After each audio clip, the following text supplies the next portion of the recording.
Shalom and welcome to another in our series of podcasts from Temple Beth Am, a dynamic center for conservative Judaism in Los Angeles. This is a recording of Rabbi Avi Havivi's weekly Siddur class.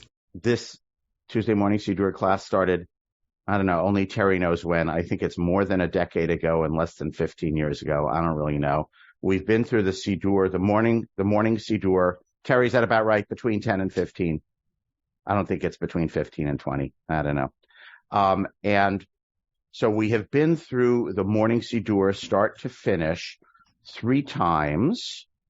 If you missed that and you'd like to review it, the 3rd time pretty much started when COVID started and we started recording. So you should be able to find all of that on the TBA podcasts. And then in the spring, once we finish the 3rd time, I thought we would do something different.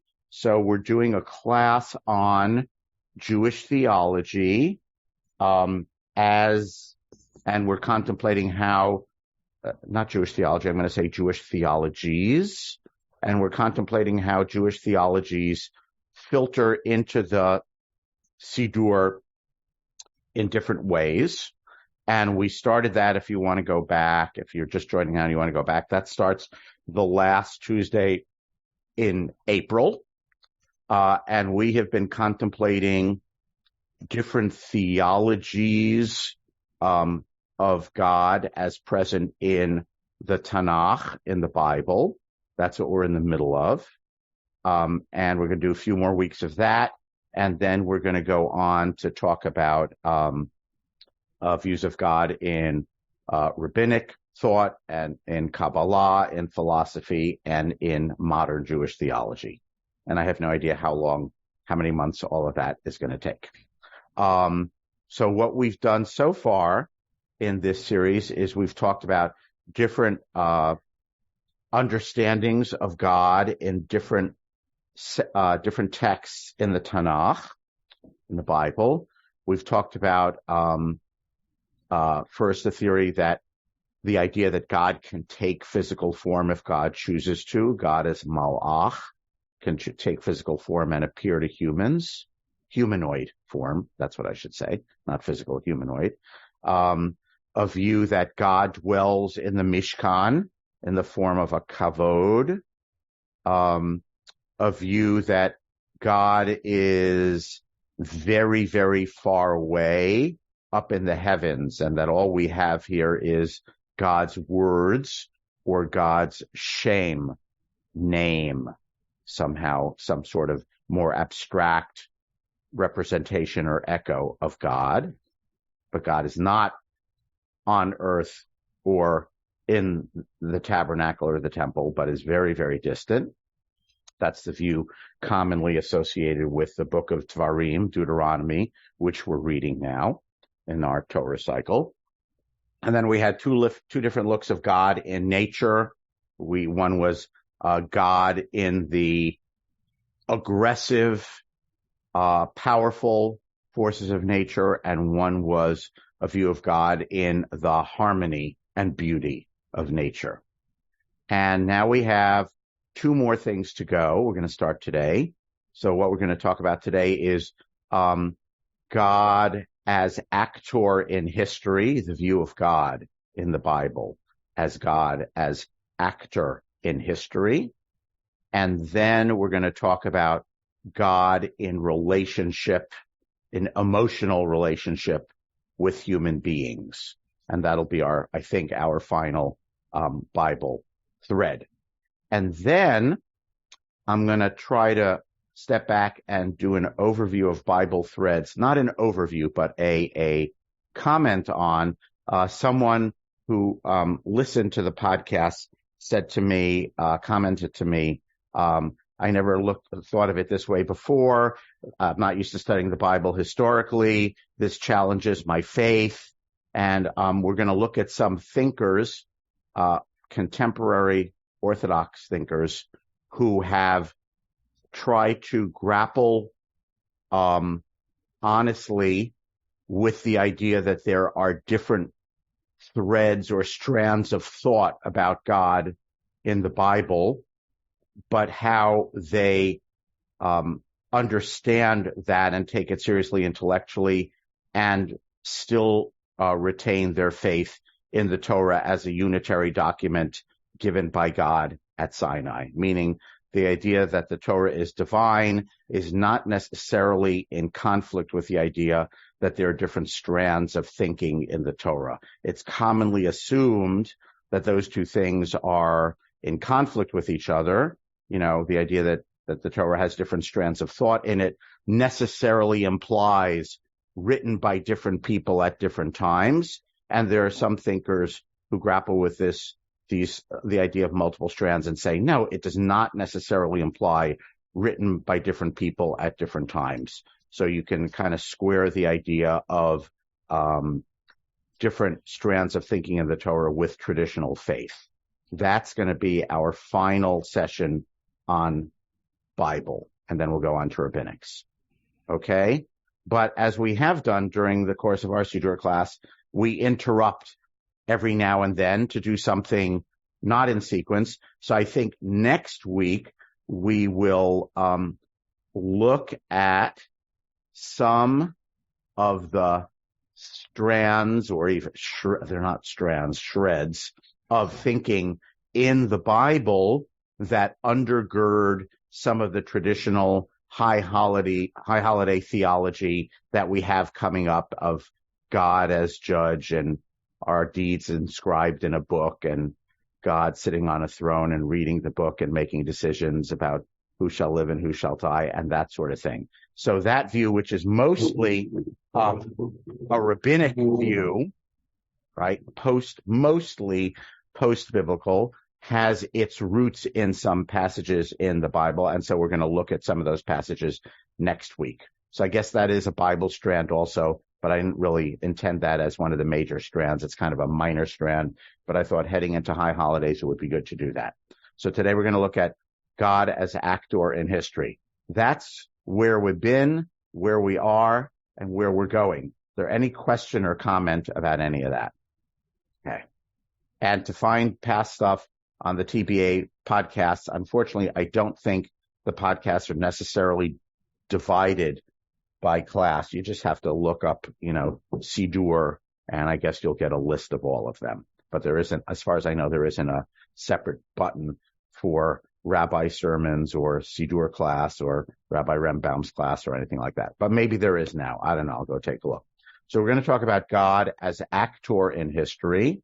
Now you might say, oh, like duh, like of course, that's kind of the whole story of the Torah, right? God who took us out of Egypt and helped us cross the Red Sea and led us through the desert and brought us to Eretz Israel. So I will submit, yes, duh, that's true, and that's kind of one could argue the major strand of thinking about God theologically in the Torah story. And I'm going to share a few texts, some of which are familiar, some of which possibly less familiar, that flesh out that idea. And we'll try to share some questions and thoughts about what are the implications of that theology. Okay, that's what we're going to do today. I am now about to share my screen. And as per always, the text that I'm sharing will be attached to the podcast and available to those who listen to the podcast. Okay, here we are. See the text? Someone nod or wave or something. Okay, great. Okay. Okay. God's presence in history. Okay. So first of all, we have some passages which are directly in the Siddur. So I brought you Vayosha Hashem Bayom Ahu et Yisrael Miad Mitzrayim, right? God delivered Israel from the Egyptians. That's near the end of Psukei Zimra, and it goes into Az Yashir, all right? And this is actually in the Siddur to fulfill the Talmud's dictum, I guess, that a person needs to mention or study the story of the crossing of the Red Sea every day, right? So you might wonder how Psukei de Zimra is put together, if you pause for a moment, just to contemplate it, we say at the beginning in Baruch She'amar, we're going to be saying Zmirot v'Tishbachot, praises. And then at the end in Yishabach, we said we said praises. And most of those praises are a series of Psalms from the book of Tehillim, from the book of Psalms, but there's some other stuff in there, and how that other stuff get in there. So the other stuff is mostly after the Psalms. We have a series of passages that talk about, that basically talk about the historical punchline, which is the crossing of the Red Sea, Exodus from Egypt, crossing of the Red Sea. Okay? So that's kind of, I will call it ground zero of the idea in the Torah of God acts in history. Okay? And again, this is, if you look at it, very concrete and non-abstract, right? That God, for example, yep, here we go. Chariots and his army God has cast into the sea. All right, so it's not just general idea, God's in the background somewhere, but you are the one who drowned Pharaoh's army. They went down like a stone. At the blast of your nostrils, the waters piled up. Okay? You caused the wind to blow. So it's, you put out your right hand and the earth swallowed them. So this is very, I'm going to say concrete. Then we also have what preceded that is a passage that is kind of, obscure unless you had a traditional yeshiva, rabbinic education of the year like 200 of the Common Era, where they studied the whole Bible and knew it all by heart. Most of us did not grow up reading the book of Nehemiah, and therefore we are not that familiar with it. So I brought for you this whole passage from Nehemiah, which you may not have realized is excerpted in Shacharit here. And there's a scene where the Torah is read, basically they're in Ezra and Nehemiah, which are books which are written about when the Jews come back to Yehudah and Yerushalayim and rebuild Jerusalem and the temple after the Babylonian destruction. And these events are reflected about 450 BCE, Ezra and Nehemiah. There are several public ceremonies of re-covenanting with God. And this is one of them in Nehemiah. And there are Levites who are standing in front of the people, and they open up and they say, Kumu, Baruchu et Hashem Elohechem min ha'olam ve'ad ha'olam, which sort of is a early version of Baruchu. Okay? They say, stand up everyone and bless God. Okay? And then they say, 1, 2, 3, 4, fifth line here on page 3. Atahu Hashem levadecha, ata asita et hashamayim, shmei hashamayim v'chol tzva'am, haaretz v'chol asher alea, hayamim v'chol asher bahem, v'ata mechayei et kulam, u'tzva hashamayim l'cha mishtachavim. God, you made the whole heavens and the earth and everything, and the whole world worships you. Atahu Elohim asher bacharta be'Avram, v'hotzeto meyor kasdim. This sounds familiar, correct? So this is in Shacharit. This is the part that we say after the Psalms. It is excerpted from the speech in the book of Nehemiah. Okay, and you promised them the land, and then you saw our suffering.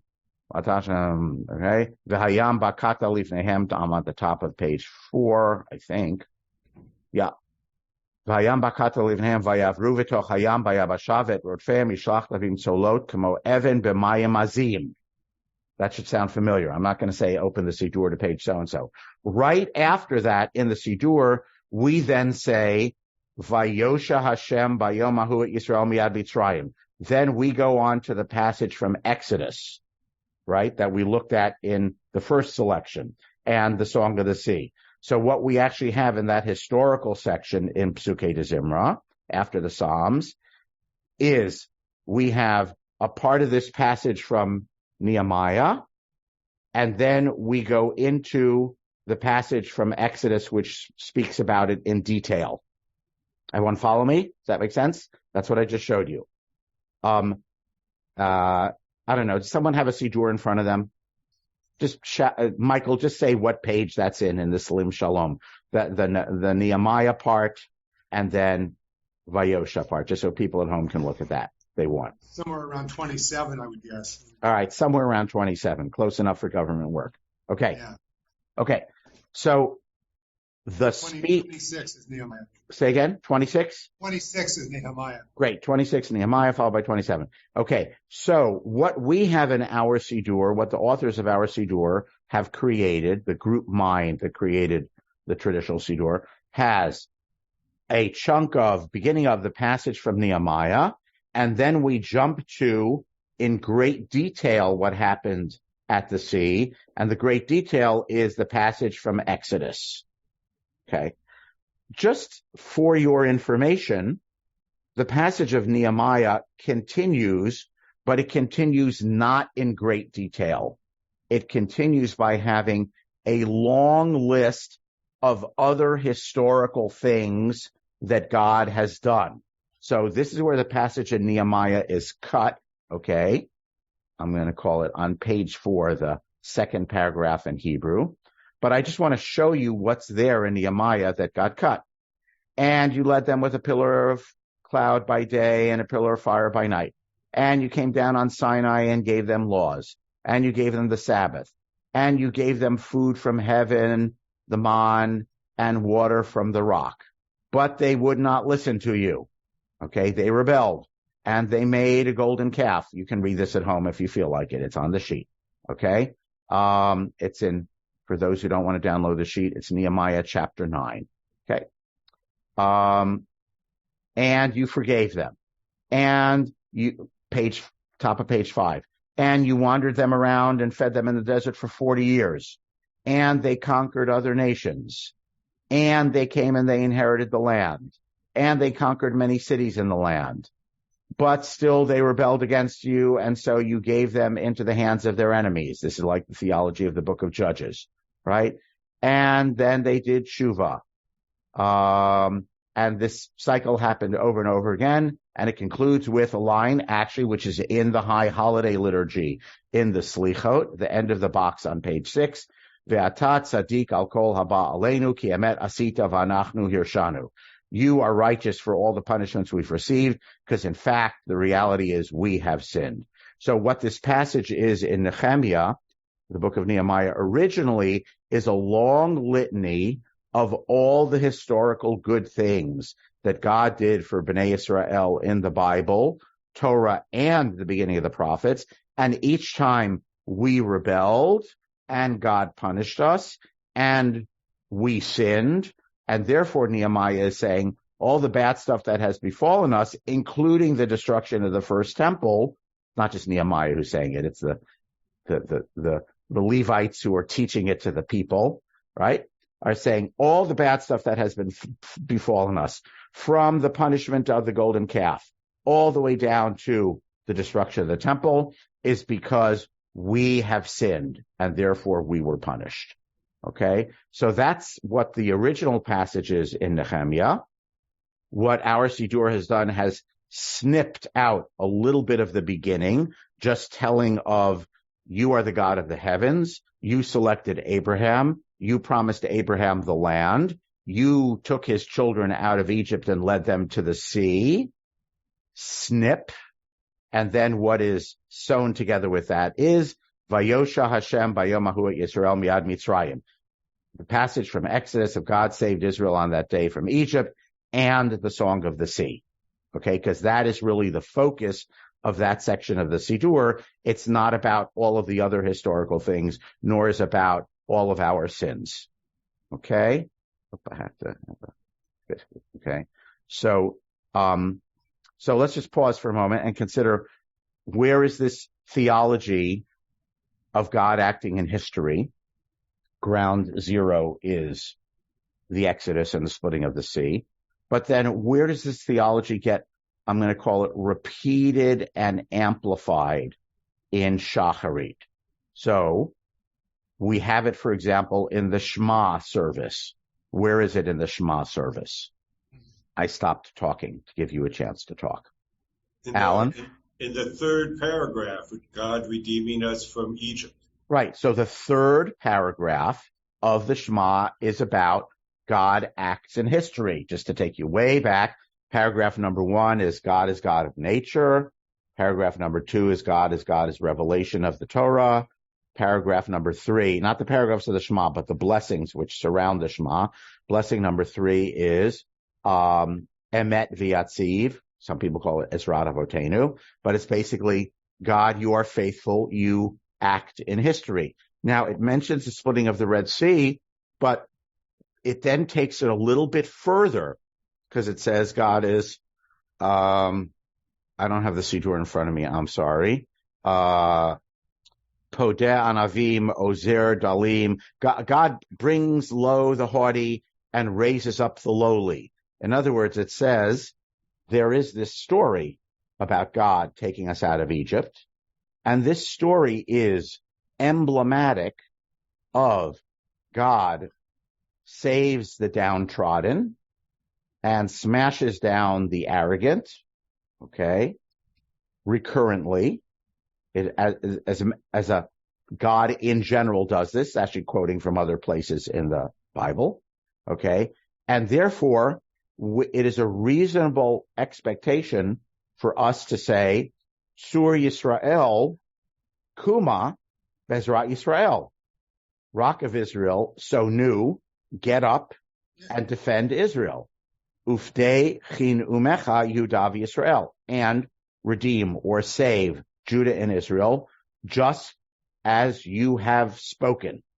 So in other words, the theme is, I'm going to say, amplified in that third blessing of the Shema, where in Psukei de Zimra, before Yishtabach, all we did was we spoke about a historical thing that happened then. Okay? In the third blessing of the Shema, we recount briefly the historical thing that happened then. Al zot shivchu ahovim v'romemuel, right? And they praised you. Because you are, and then it goes on to say, because you, O God, are in general the one who defends the downtrodden and the lowly and the oppressed. Okay, meaning it's not that you just did this once, but rather this is your characteristic mode of acting in the world. Okay. And again, I just want to say, I want to be clear about this because you can agree or disagree with this theology, but I want to make sure people understand it.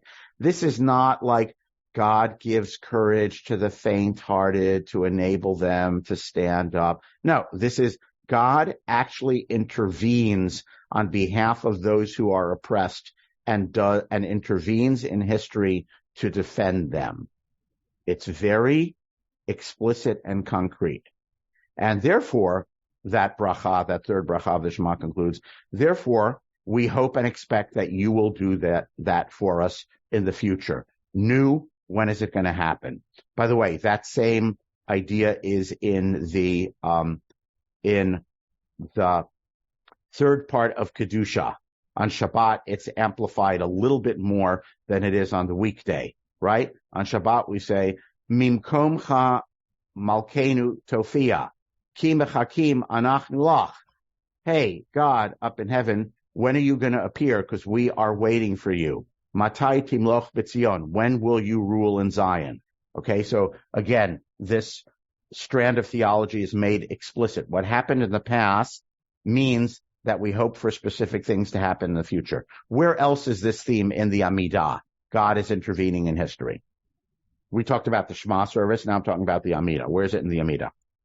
Goel Yisrael. Gal Yisrael. Right. So I would amplify, extend what Alan just said. The whole second half of the blessings of request in the Amidah, meaning blessings number, I'm going to say 10 through 15, I guess, something like that, are all communal requests for God to intervene in history, right? Ga'al Yisrael, redeem Israel. Mishpat, we want you to be our judge because human judges are flawed. Tear down the wicked. Support the righteous. No, we're not talking about the sick. We're talking about the second half. We're talking about God in History. History means history. It means what's on page 1 of the New York Times. That's what history is. It's not my personal story, or at least that's not what I mean now, right? Tear down the wicked, build up the righteous, Matzmiach Keren Yeshua, restoration of salvation, the Davidic line, and Bonei Yerushalayim. So really the entire second half of the petitionary blessings in the middle of the weekday Amidah, I think, are an amplification of this idea that God acts in history. In the Amidah, because we're asking for things, we're not recounting the past history. We're talking about what we want God to do based on God's past track record, right? Redeem Israel, appear as a righteous judge, tear down the wicked, support the righteous, restore the Davidic household, and rebuild Jerusalem. All right, so basically what we have in the third blessing of the Shema service, and then in the second half of the petitionary blessings of the Amidah, is we have a whole, I'm going to say, extension of this thread of biblical theology of God acting in history. The first part of it we have in the Siddur is about just Exodus from Egypt and crossing of the sea, but that is meant to make you think of God's other acts in history, I think. That's why I brought you the whole Nehemiah passage. And here's a psalm, which there are several psalms like this. You can look it up at home. This is Psalm 105. But I mentioned the other psalms. They're called historical psalms, which are like Nehemiah, but in psalm form. Praise God because he did all this great stuff. Okay? He didn't allow the other nations to attack you. He beat back their kings. There's a whole thing about Joseph went down to Egypt. But God took him out of, made him the ruler of all of Egypt. And here we have a list of 7 of the 10 plagues that God did. And God took them out of Egypt, and God gave them man and gave them water in the desert, et cetera, et cetera. So take a look at home at Psalm, we're going to go for 5 more minutes, at Psalm 105. Okay? So we have, just like in Nehemiah, we have a litany, and this is part of biblical thinking, of all of the ways in which God actually intervened in human history. Michael, I'm going to differ with you on the Rofei Cholim, because I think this strand is not about intervening for personal people, but intervening in group, corporate, national history. God intervenes on page 1 of the New York Times, according to this strand of theology. Okay? And the amplification of it in the second half of in the third blessing of the Shema service, and in the second half of the petitionary blessings in the middle of the Amidah, basically says, you did it in the past, we want you to do it again now. Now, I want to give you one little passage in Amos, which might be the prophet Amos, which might be familiar to you it's the opening of the Haftarah of Kedoshim. Amos, a prophet of the 700s BCE, the 8th century BCE, says, Halo kivnei kushim atem li b'nei Israel. To me, O Israelites, aren't you just like the Ethiopians? True, I brought Israel up from the land of Egypt, but I also brought the Philistines from Kaftor, which probably means Crete or somewhere in the Greek islands, and the Arameans from Kir, which is someplace north of Syria. In other words, the prophet Amos and other prophets also explore this idea. I just brought you this one line, which might be familiar to you from the Haftorah cycle, say that God intervenes not only in Israelite history. Oh, you think you're so special because I brought you up out of Egypt. Well, I have news for you. I have brought other nations out of other places. I brought the Philistines from the Greek islands. I brought the Arameans, which is the Syrians, from some place named Kir. Meaning, don't think that you are the only nation in whose history I intervene, saith the Lord. That's what that sentence in Amos 9:7 means. And there are other prophets, Isaiah, Jeremiah, Ezekiel, the big three, all of them talk about what God will do, how God will intervene in among the other nations. So this view of God in history is amplified elsewhere in the Bible, not in our Siddur, but elsewhere in the Bible, as God intervenes in human history in general. So I leave us with a question, maybe we'll discuss for 2 or 3 minutes, but certainly to think about. What are the implications for us if we take the idea of God's presence in history seriously? So again, the Siddur means to say to you, to us, I think, if God could do this in the past, God can and will do this in the future and should do this in the present.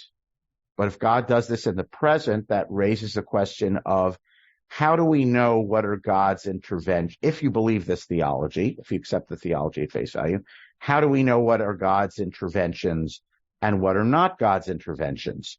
So, because I'm of a particular age, I grew up hearing Israel's victory in the 6-Day War was a miracle and God was with our boys in the tanks. To which others say, if God was with our boys in the tanks in 1967, then where was God at Auschwitz, which many Jewish theologians have raised?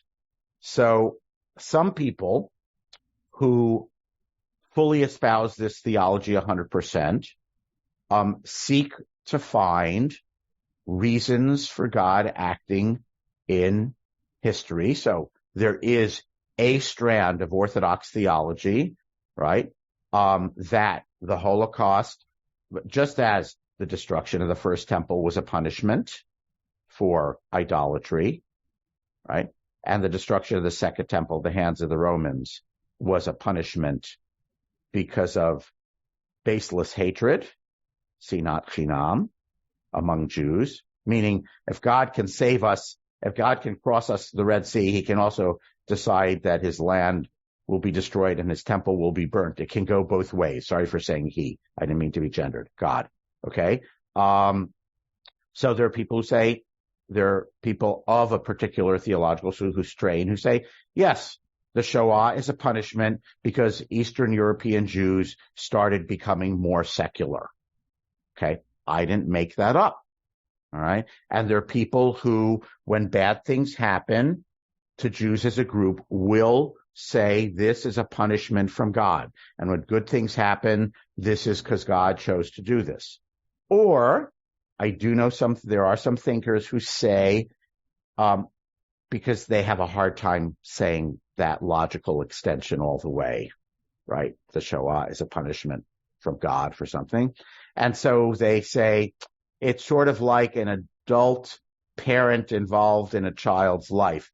Our childhood was Bible times, and that's when the parent intervened, but there gets to a point in the life of the nation where God no longer intervenes, that everything that happens is actually physically our own doing. And there are people who've expanded that theology to the world as a whole also, right? Earlier in human history, God did stuff, and now God, like a parent of an adult, chooses to not intervene and do stuff in history, okay, and leaves human beings on their own. So I have heard that theology.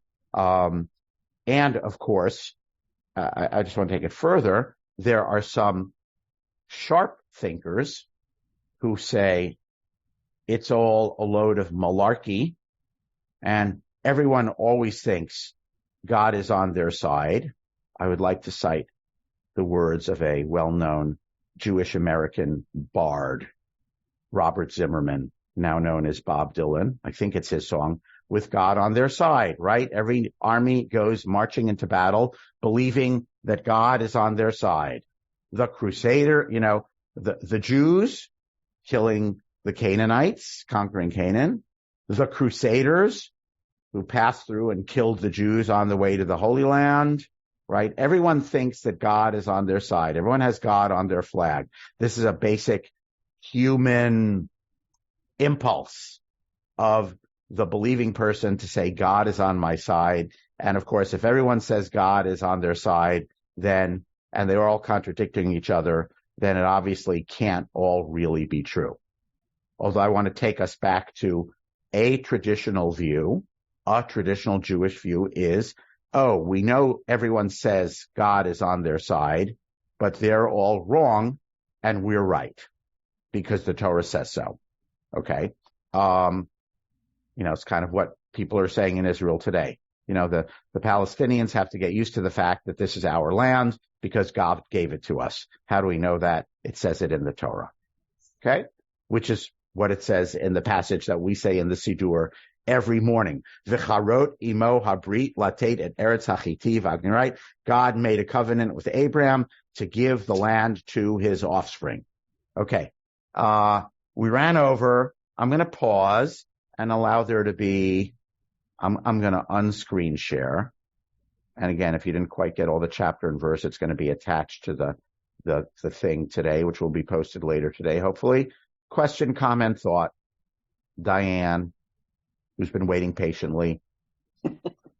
So I just want to basically reiterate the last thing you said. This plays out in Israeli politics every day.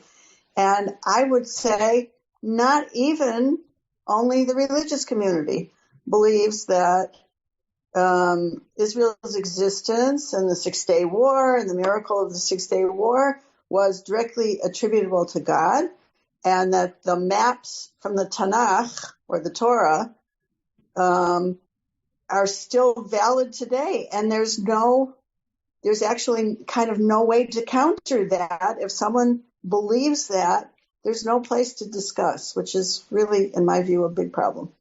Right. That is a small, not small, one instance of the bigger question.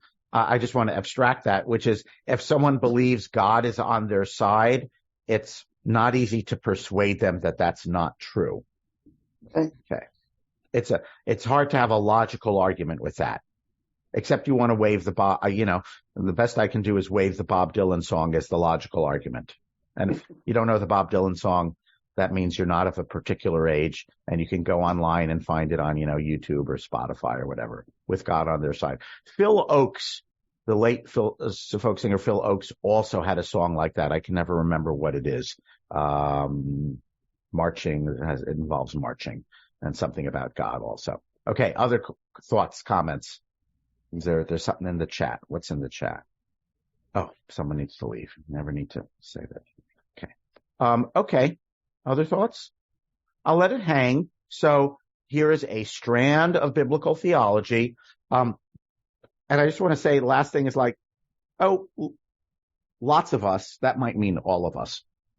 I don't want to say all of us.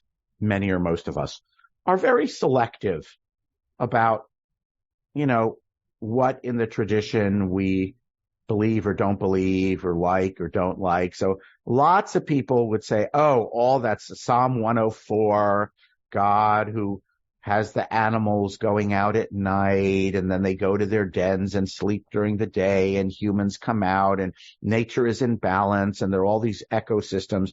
Oh, that's beautiful. I totally agree with that. That is the genius and beauty of the Bible. That's how God acts in the world. And they would look at these passages and say, absolutely not. Horrifying. The thought that God is responsible for Egyptians drowning in the sea, right? So, many people have selective theology about what they think is true or not true. By the way, Diane, back to Israel, there'll be plenty of people who I'm sure don't keep Shabbos and don't keep a whole bunch of other mitzvot and would say, but of course God gave us the land, right? So, people believe things selectively and do things selectively. That's just kind of the way human beings are. But this is an important strand of biblical theology. And by the way, for some people, it is a core strand of biblical theology. By the way, this is the strand of biblical theology that undergirds not only certain people who believe in the whole land of Israel, from the river to the sea and and the other bank, we already gave up the east bank of the Jordan. What else do you want us to give up? That sort of attitude. But there are people whose major commitment as Jews is to what is commonly called social justice, okay, who also base themselves on this theology, right? The theology of the Exodus, as spelled out in the third blessing of the Shema, is that God is podeh anavim. God is the one who saves the humble, right? And pulls down the haughty.